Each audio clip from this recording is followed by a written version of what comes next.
Há não muito tempo, existiu uma nação vigorosa, de vocação imperial, que dominou durante séculos os mares da terra através da espada e do comércio. Universalizou idioma, cultura, sistema político e econômico. E deixou para o bem ou para o mal uma grande influência nas formas que regem nossa realidade atual. Reino Unido da Grã-Bretanha. Aquela pequena ilha que conseguiu fincar sua bandeira em um quarto do mundo. Esse reino lembra especialmente uma monarca que moldou seu caráter a tal ponto que seu nome denomina uma etapa histórica inteira. A última rainha da Casa de Hanover, a Rainha Vitória Perigeu, da famosa Era Vitoriana, que, driblando as amarras de uma monarquia constitucional, conseguiu influenciar a vida do Império Britânico, império que começava a se destacar como a primeira potência mundial. Acompanhe-nos para conhecer a fascinante história dessa monarca, que deixou uma marca inesquecível no imaginário coletivo inglês e além de suas fronteiras.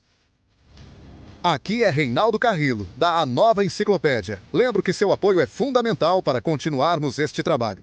Simplesmente deixando seus comentários, curtindo este vídeo e compartilhando o material com todos os seus conhecidos. Abaixo vocês também podem encontrar um link do Patreon, onde qualquer colaboração é mais do que bem-vinda. Sem mais nada a acrescentar, vamos começar.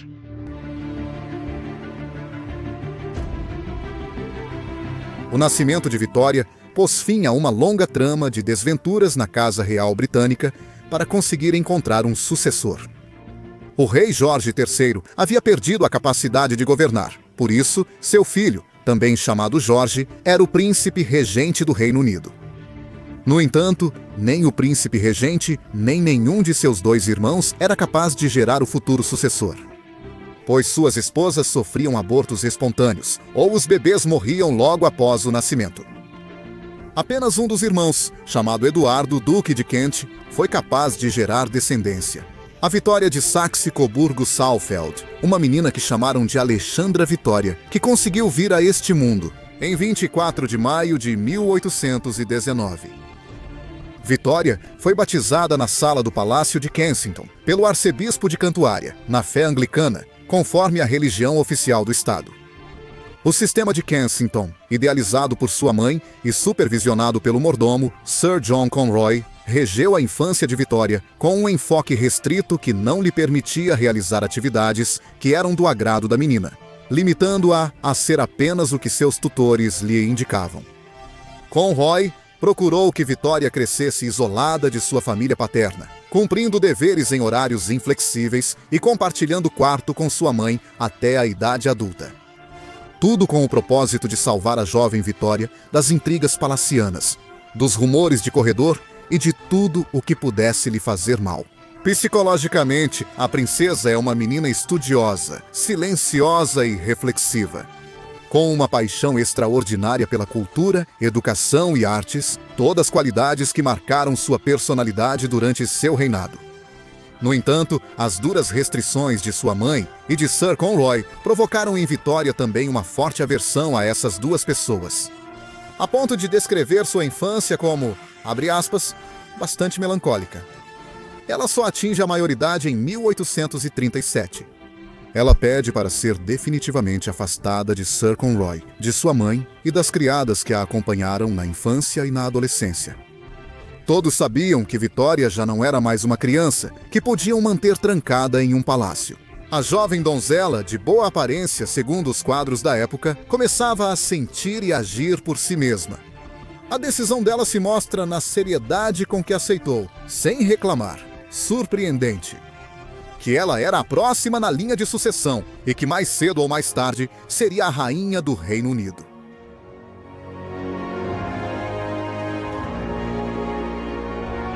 Quando o rei Jorge III finalmente morre, seu filho Jorge, o príncipe regente, passa a ser oficialmente o rei Jorge IV. No entanto, ele morre em 1827. Como dissemos, sem poder deixar descendência. Portanto, seu irmão Guilherme se tornaria rei caso Guilherme falecesse, que também não tinha descendência.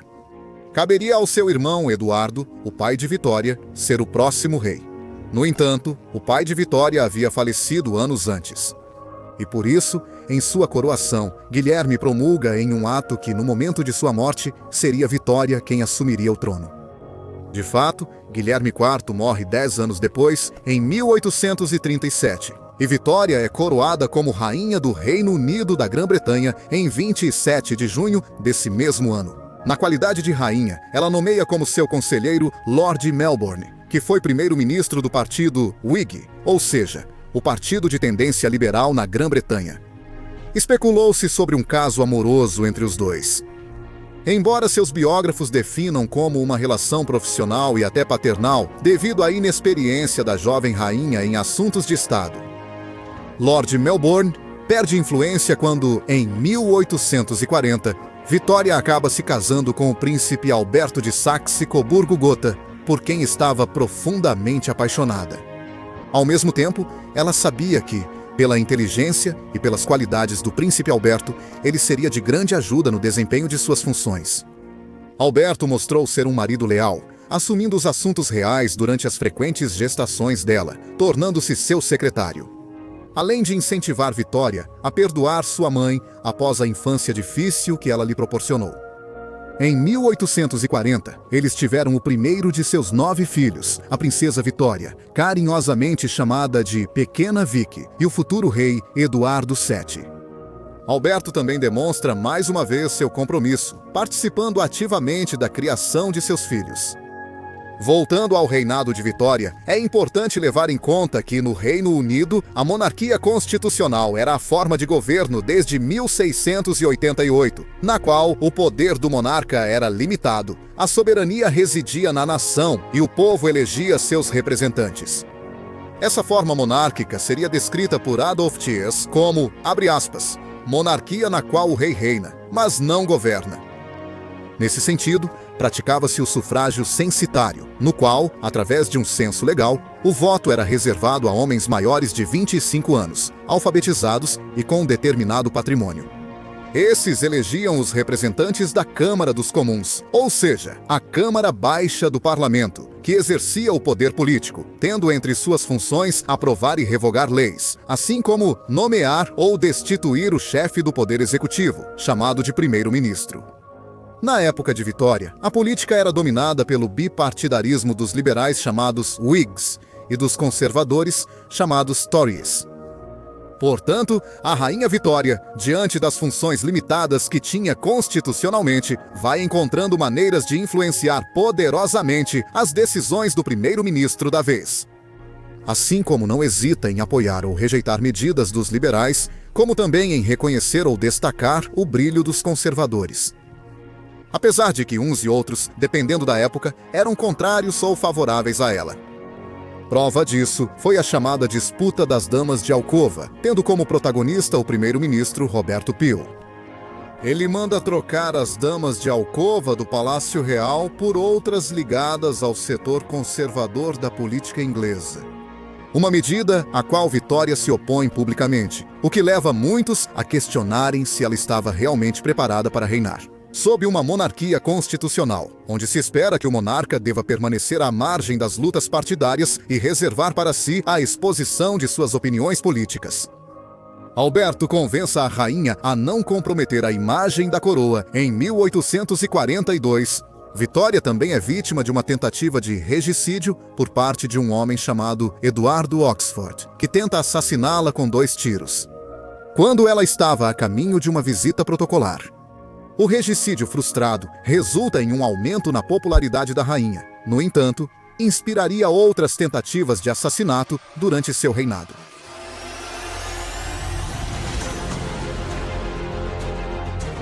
Por outro lado, fundamental dessa época, chamada de Era Vitoriana, a economia vitoriana se desenvolve no esplendor da Revolução Industrial, onde se intensifica a construção de ferrovias, que passaram de transportar mercadorias a 12 km por hora em meados de 1820 para transportar mercadorias a 80 km por hora.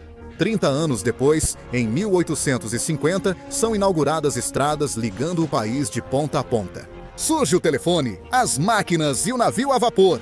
com sua grande capacidade, vão otimizar o abastecimento de matérias-primas para a pujante indústria do algodão, repercutindo no aumento da produtividade e em redes de intercâmbio comercial sem precedentes na história da humanidade com o resto do mundo. É a era do capitalismo industrial, que produz uma rápida modernização técnica e criação de riqueza. Favorecida pelo equilíbrio fiscal e orçamentário do Estado, pelo qual Vitória tenta zelar ativamente. É também a época da expansão do Império Britânico, que extrai cada vez mais matérias-primas e recursos de suas colônias e de outros territórios. Às vezes à força, às vezes em troca de manufaturados e de seus produtos industriais. Apesar de tudo isso, na ilha vizinha da Irlanda irrompe a fome de 1847, ocasionada por fatores agrícolas, climáticos e pela política comercial do Reino Unido, resultando na morte de mais de 1 milhão de pessoas. Na Irlanda, ela era vista como uma rainha indiferente, inspiradora apenas para os ingleses, sendo chamada pejorativamente de Rainha da Fome ou a Rainha da Fome. Apesar de haver registros de que ela doou recursos de seu patrimônio pessoal, sendo a principal contribuinte, de acordo com a Associação Britânica de Ajuda. Além disso, ela defendeu a revogação das leis do grão, que por meio de controles encareciam o preço dos alimentos. Em meio à fome, influenciada por seu marido, ela também demonstra interesse pelos assuntos europeus, esforçando-se para melhorar as relações com a França, país que visitará durante o reinado de Luís Filipe I de Orleans, tornando-se a primeira monarca britânica ou o primeiro monarca britânico a visitar a França. Desde o rei Henrique VIII, em 1520, um exemplo da relação da monarca britânica com seu homólogo francês é que, quando este foi deposto no contexto das revoluções liberais europeias, na década de 1840, Vitória lhe daria asilo na Grã-Bretanha. Com a Alemanha, também se estreitam laços através do casamento, em 1858, da princesa Vicky com o príncipe Frederico, Guilherme da Prússia, que alguns anos depois se tornaria o Kaiser da Alemanha. Curiosamente, Alberto, o esposo da rainha Vitória, confiava que a educação liberal de sua filha influenciaria a Alemanha a se reformar em uma nova monarquia constitucional.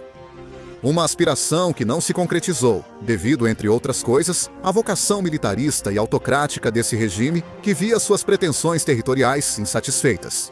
Como dizia um ditado da época, a Rússia não era um estado com exército, mas sim um exército que criou um estado. O restante dos filhos de Vitória também se casariam com diferentes membros das casas reais europeias, fato pelo qual ela seria apelidada de avó da Europa. Esses laços foram uma demonstração do interesse de Vitória em forjar alianças duradouras com as diferentes nações do continente. Em 1861, a mãe de Vitória faleceu, causando-lhe grande dor, mesmo com a relação distante. No entanto, a melancolia que tomou conta dela após esse acontecimento foi mínima, comparada à que sofreu após a morte de seu marido, Alberto, por febre tifoide, no mesmo ano fatídico. Vitória, em uma carta ao seu tio, o rei Leopoldo da Bélgica, afirmaria: "Minha vida como uma pessoa feliz. Acabou. O mundo terminou." A depressão tornou-se companheira de Vitória. Ela desaparece publicamente e até seus médicos suspeitam de doença mental. E durante esse período difícil, o influente primeiro-ministro de Israel aparece na vida da rainha não apenas como conselheiro, mas também como amigo pessoal.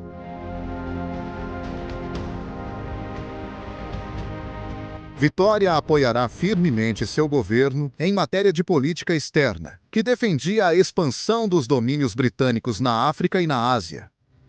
O argumento do apoio da Rainha Vitória ao imperialismo britânico baseava-se no fato de que ela considerava a expansão do Reino Unido como civilizadora e benéfica, pois, segundo ela, protegia os povos nativos das potências mais agressivas, ou de governantes cruéis, chegando a declarar, abro aspas, "Não é nosso costume anexar países, a menos que sejamos obrigados ou forçados a fazê-lo." Fecho aspas.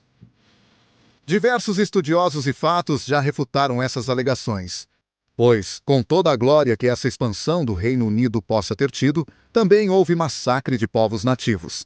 Nem mesmo governantes cruéis garantiam proteção, enquanto ocorria a anexação de países e territórios. Que não se pudesse dizer que o Reino Unido estava obrigado ou forçado a fazer isso. Mas o fato é que, além disso, o Império Britânico poderá contar para 1901 com os territórios da Índia, Birmânia, Sri Lanka, Hong Kong, Malásia, Egito, Sudão, Nigéria, Uganda, Rodésia, África do Sul, Togo, Austrália, Ilhas Salomão e muitos outros domínios espalhados pelo globo, como nas Américas e nas Ilhas do Caribe.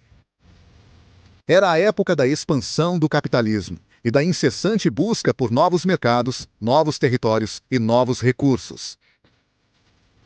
Exemplo disso são as famosas Guerras do Ópio, que travaram uma guerra feroz durante o reinado de Vitória entre a Grã-Bretanha e a dinastia imperial chinesa.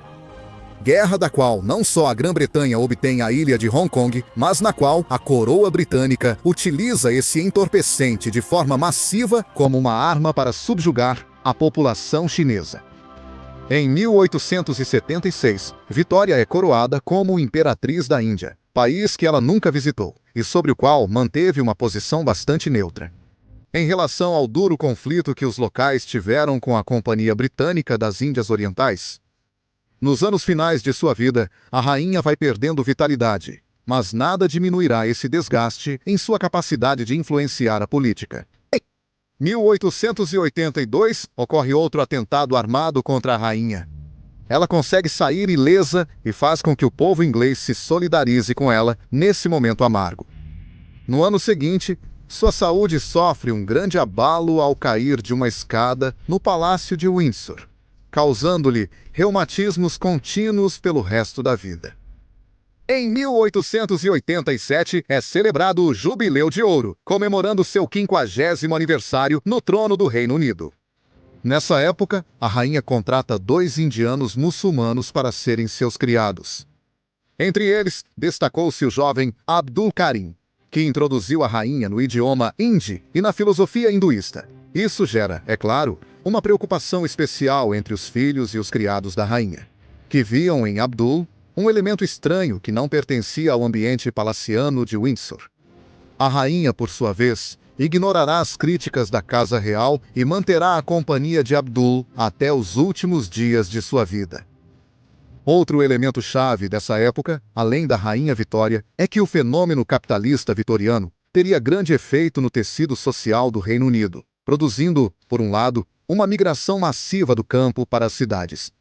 Com o aumento populacional de 11 milhões de habitantes em 1837 para 37 milhões de habitantes em 1901.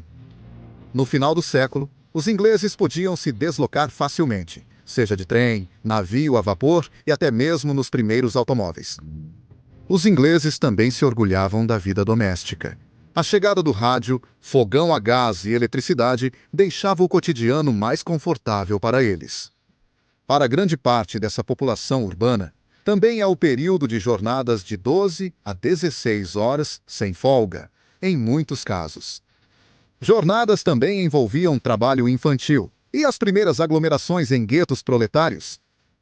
Por outro lado, a abertura para a tolerância religiosa se torna um fato durante o reinado de Vitória.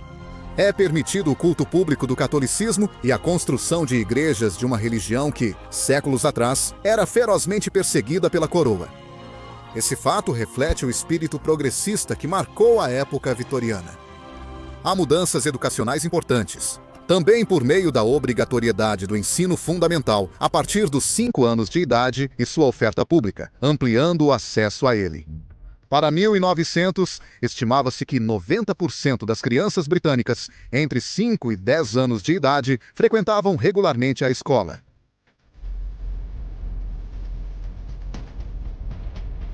Também é uma época de grande vigor cultural. Da época vitoriana, costumam-se evocar as noites de teatro, museus e clubes de leitura, onde se lê Oscar Wilde, Charles Dickens ou Elizabeth Gaskell. A cultura se tornava mais acessível com jornais como The Daily Mail e The Daily Telegraph, que buscavam oferecer uma visão geral do mundo ao leitor. As ruas de Londres, Liverpool e Glasgow estão repletas de importantes obras arquitetônicas. de estilo eclético, no qual se fundem diversos estilos, como o neogótico e o neogrego, para resgatar o melhor de cada um. O inglês da época vitoriana era talvez o homem mais universal do planeta naquela época, e isso é demonstrado pelos diversos trabalhos arqueológicos, etnográficos, científicos e cartográficos realizados pelos britânicos em todas as suas possessões no resto do mundo. Desde as escavações no Vale dos Reis, no Egito, até a busca pela autorrealização da filosofia oriental. O homem inglês, que foi criado sob a cabeça coroada da Rainha Vitória, manterá um comportamento e uma retórica cosmopolita à altura do grande império que possuíam. Em 1897, a Rainha Vitória celebra seu jubileu de diamante, ou seja, os 60 anos de sua entronização. Nesse ano, ela se torna a monarca com o reinado mais longo, superando o avô, Rei Jorge III. Esse acontecimento foi celebrado com uma missa ao ar livre nos arredores da Catedral de São Paulo e com grandes demonstrações de afeto por parte de seus súditos. O século XX recebe a rainha octogenária com um ânimo especialmente melancólico, que ela reflete nos trechos de seu diário. A melancolia, a nostalgia e o devaneio são bastante frequentes nos dias finais da rainha. Não por acaso, após a morte de seu filho Alfredo, em julho daquele ano, 1900, ela escreve em seu diário, abre aspas, "Este está sendo um ano horrível. Só há tristeza e horror por toda parte." Fecha aspas. A luz de um reinado substancial de quase 64 anos acaba se apagando. Em 22 de janeiro de 1901, na ilha de Wight, onde Vitória falece aos 81 anos de idade, e com ela, a dinastia Hanover tem um funeral simples, como manifestou em vida, Vitória, que nunca confiou no desempenho das mulheres na vida pública, conseguiu derrubar sua própria crença, influenciando, a partir de seu poder limitado, como monarca em favor da unidade e da estabilidade de sua nação. De Vitória e do vitoriano ainda resta muito, embora matizado, mas vigente. O inglês como idioma universal, o capitalismo, embora em outra fase, o estilo das cerimônias reais, o imperialismo norte-americano, que para alguns é herança do imperialismo britânico. A beleza extraordinária que a cultura britânica alcançou naquela época, Buckingham como residência real e, acima de tudo, a monarquia parlamentar, à parte dos devidos julgamentos históricos. Muitos concordam que Vitória foi uma mulher conhecedora da idiosincrasia britânica. Como raramente acontecia na vida de outros monarcas, geralmente estrangeirizados pela variedade dinástica de onde provinham suas linhagens e por suas constantes viagens protocolares. Vitória, por outro lado, optou por ser uma monarca com um modo de vida simples, que viveu à margem das leis do reino e que instruiu o povo britânico sobre como deve se comportar um monarca, como ser compreendido, valorizado e que valores o povo pode resgatar de sua rainha para o dia a dia. Obrigado por assistirem. Espero que tenham gostado. Inscrevam-se no canal, comentem e compartilhem o vídeo. Isso é muito importante para nós. Sigam o nosso Instagram lá no Eva Enciclopedia e colaborem no Patreon com qualquer ajuda possível.